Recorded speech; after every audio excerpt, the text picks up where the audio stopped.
Assalamualaikum warahmatullahi wabarakatuh. Selamat datang di SESNOT. Pada video ini, saya mencoba untuk membuat catatan tentang gempa yang terjadi dalam 24 jam terakhir.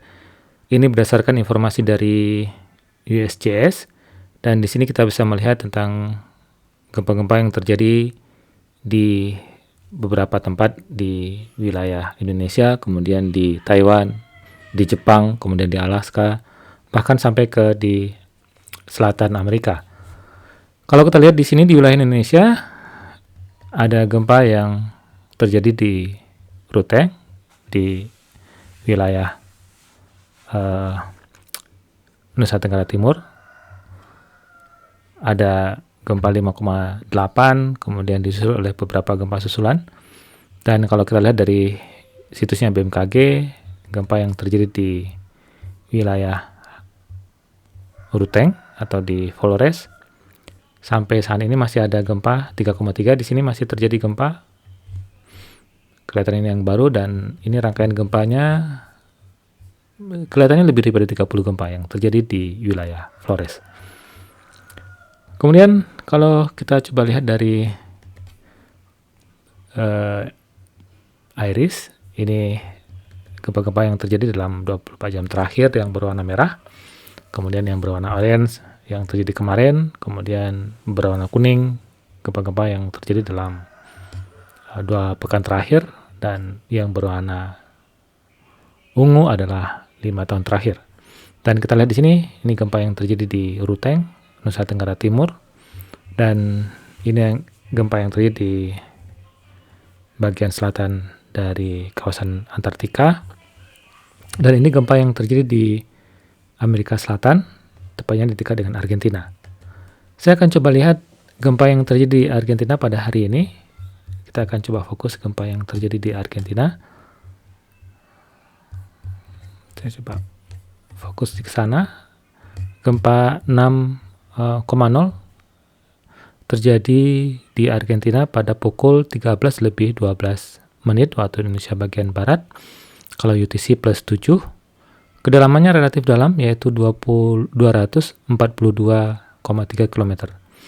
Nah, kalau kita lihat gambar dari sini, kelihatannya memang ada kemungkinan ada dorongan gitu ya dari sini di Peru-Chile Trench yang memberikan implikasi tektonik di wilayah Argentina.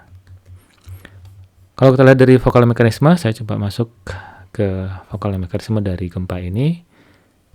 Kita lihat bahwa gempa ini terpicu oleh aktivitas sesar naik. Di sini jelas sekali terlihat bahwa gempa terpicu oleh adanya aktivitas dari pola kompresi atau konvergen yang memperlihatkan mekanisme sesar naik atau thrust fault.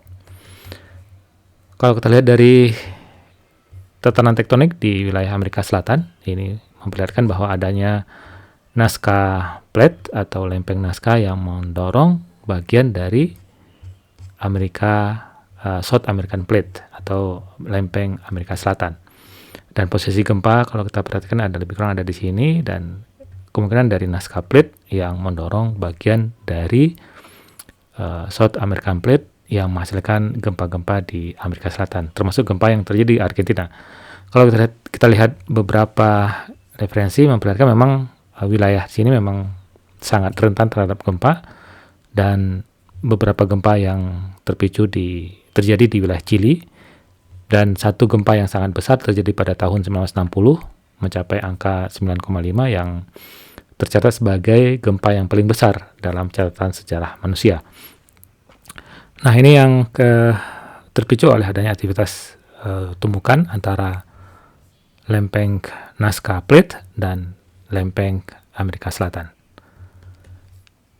Baik, kalau kita coba lihat lagi di wilayah Indonesia, kalau saya masuk ke situsnya BMKG, kita lihat info gempa terkini.